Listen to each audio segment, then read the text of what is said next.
La vez pasada estaba viendo una película de Charlton Heston que se llama Cuando el destino nos alcanza debe ser, que en realidad en inglés se llama Soylent Green,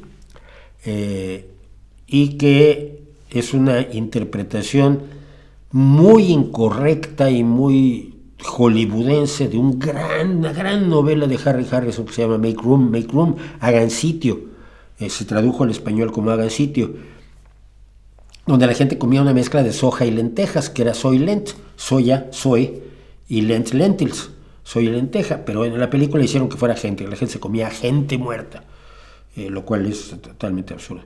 Tiene, por supuesto, a Charlton Heston, que es uno de los objetos más despreciables del cine. Es un señor que nunca actuó, siempre hizo el papel de Charlton Heston, pero es la última actuación en su vida de Edward G. Robinson, que precisamente muere al final de la película.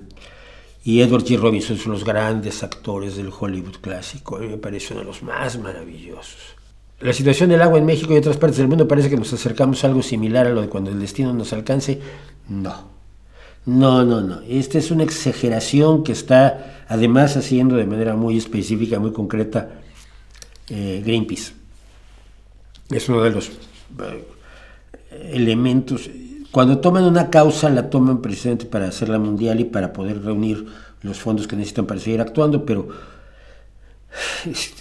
aquí, por ejemplo, dieron mucha lata con la sequía, y de pronto cuando acabó la sequía, pues ya no sabían qué hacerlo, todavía se les cuelan anuncios de la sequía en YouTube.